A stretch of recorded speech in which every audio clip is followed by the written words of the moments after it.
It was Christmas on the island of Sodor. All the engines were working hard. Thomas and Toby were busily carrying people and parcels up and down the branch lines. Everyone was happy. Only the coaches Annie and Clarabel were complaining. It's always the same before Christmas. We feel so full! We feel so full! Oh, come on! Where's your festive spirit? Christmas Day is almost here. By the side of the track, there was a lonely cottage with a familiar figure waving to them. It's Mrs. Kyndley. Peep, peep! Happy Christmas! Thomas always felt better for seeing her. Christmas just wouldn't be Christmas without Mrs. Kyndley. When the work was over, Thomas came to see the other engines. All their coats had been polished. Huh. Just look at us. Your driver will have to work fast to get you as smart as us. Never mind that. I've something important to say. Do you realise it's a whole year since Mrs. Kyndley saved us from a nasty accident?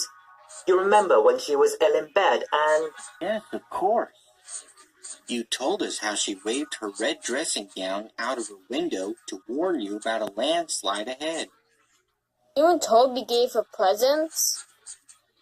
And so Topham has entered the Bournemouth to get better. But the rest of us have never thanked her properly.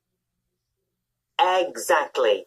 So now I think we should all give her a special Christmas party.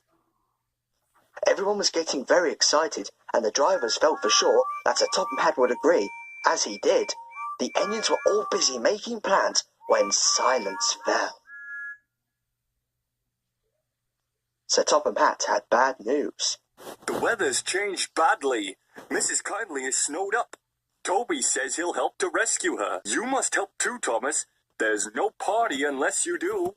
Thomas hated snow, but he said bravely, I'll try, sir. We must rescue her. We must. There's a good engine. You and Toby will work splendidly.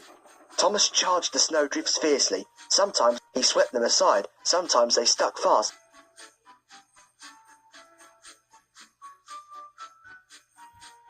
And the workmen had to loosen them. But at the cutting near the cottage, they could go no further. Look at that! Peep, peep, peep! Here we are! An answering came from an upstairs window. Then they heard a familiar sound. That's Terence! He's come to help too! Sure enough, Terence had a snowplough and was working hard to clear a patch to the railway line to safety.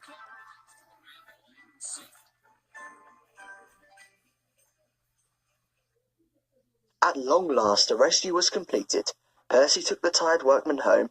Terence said goodbye to Mrs. Kyndley and promised to take care of her cottage as he watched them all set off.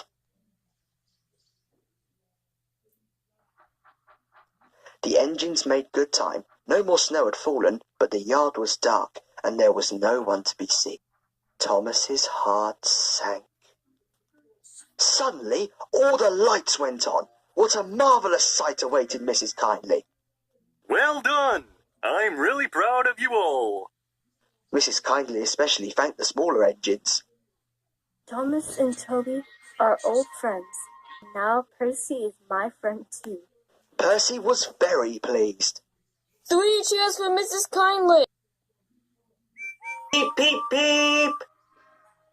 We wish you a Merry Christmas. We wish you a Merry Christmas. We wish you a Merry Christmas. We wish you a Merry Christmas and a Happy New Year. Thomas the Tank Engine and his friends thought it was the best Christmas ever, and Mrs. Kyndley could never think of nowhere she'd rather live than here with them on the island of Sodor.